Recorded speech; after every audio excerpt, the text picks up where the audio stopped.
It's Friday, and it's time for the next in our Fanzine Friday series. We go back to the UK this week for a fanzine called Tortured Souls from 1978. Please stick around.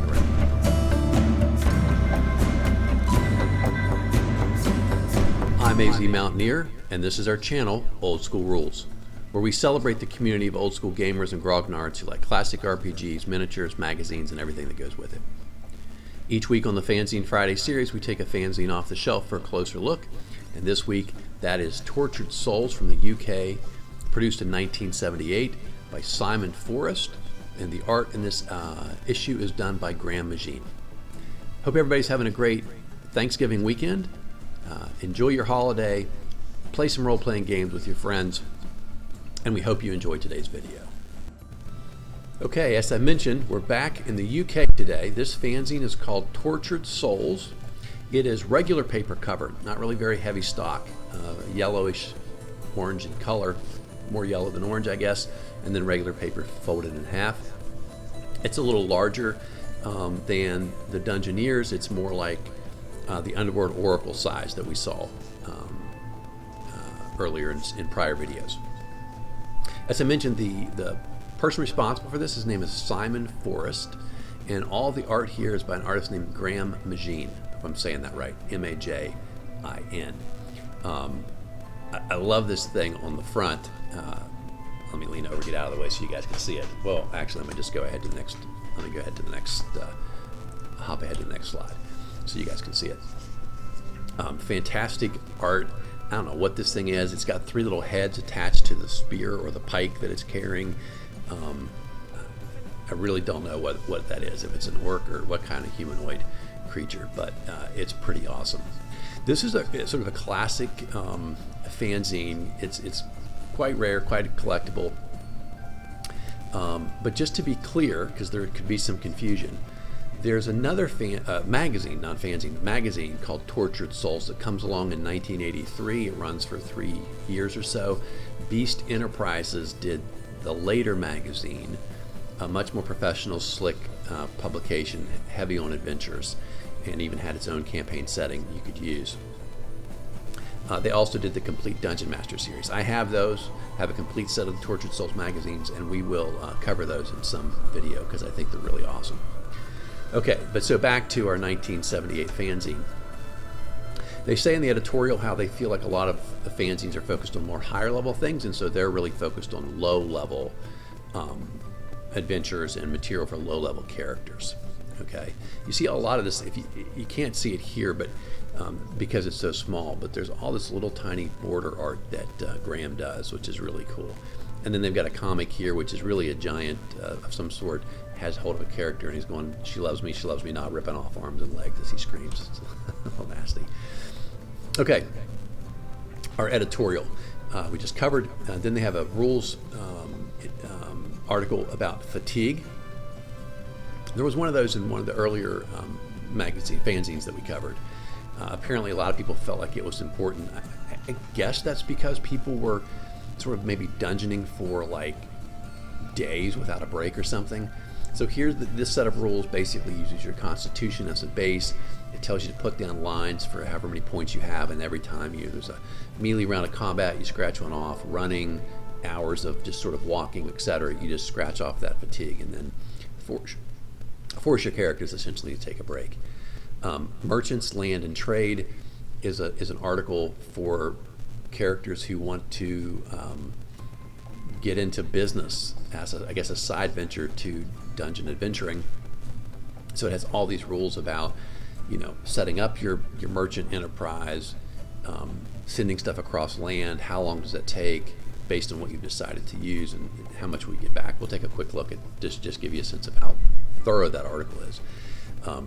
Magic armor, we'll talk about a really cool one about saying, in addition to having a plus on your armor class, why don't we make armor a little more interesting with some type of usable ability.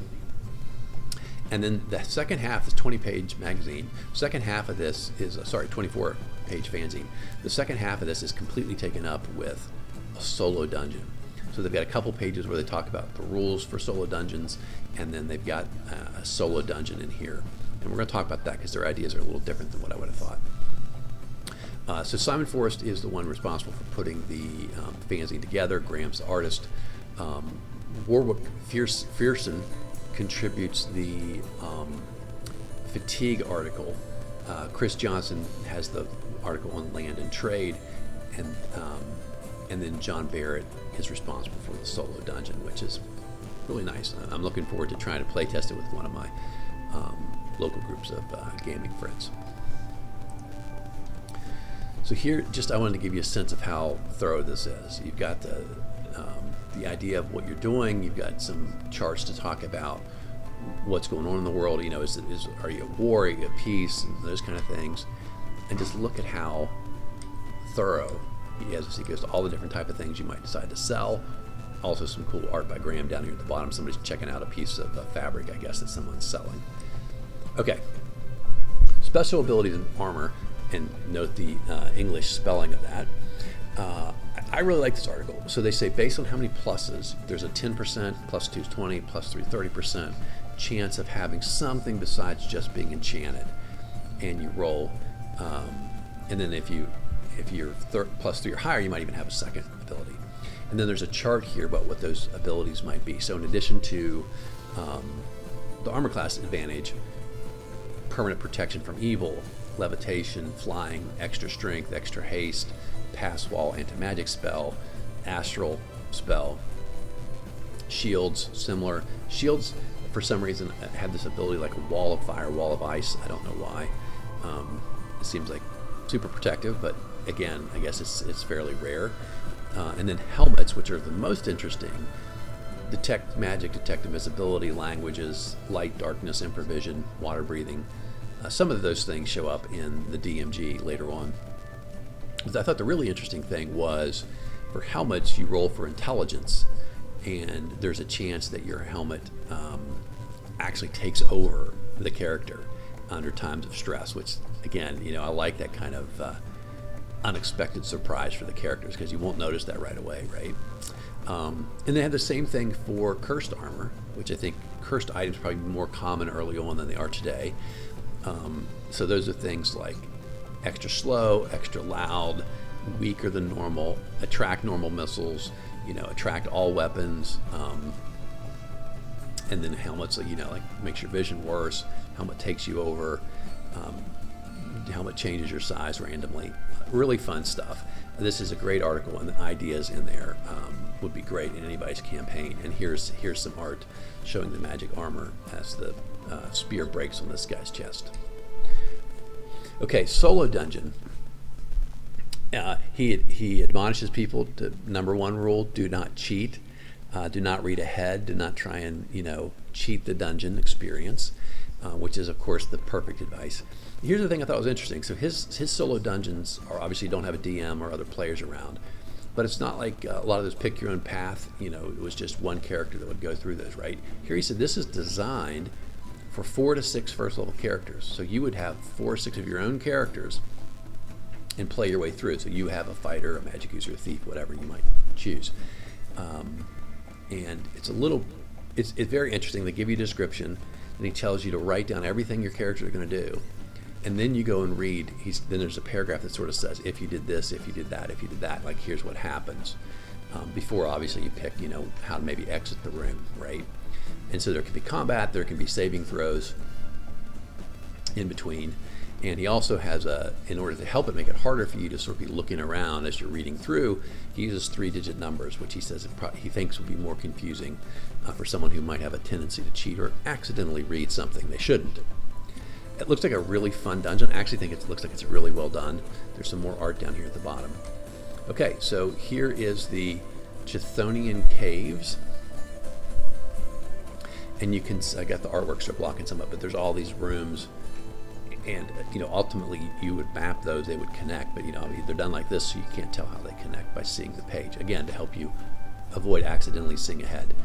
And then there's a great piece of art here in addition to that. But as you can see, it takes up the second half of the fanzine, so it's a pretty extensive, and it looks really cool. I can't wait to play test this with my group. And here's the rear cover, and just some more art by Graham. You got the Medusa there at the hair salon, and 2 nervous barbers who, to their credit, are not turned to stone yet, but are very nervous about cutting those snakes. So there it is. This is a really, as I said, I think it's a fairly rare fanzine. It's really neat. I don't know that there is an issue besides number 1. I've done my best to try and find it. I've never seen anything besides number 1 available. But if you have any information about that, please let me know.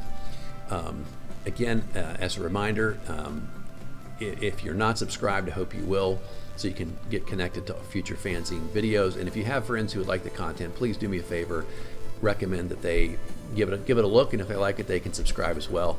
I am trying to get up to my son's goal here at the end of the year to get as many subscribers as possible.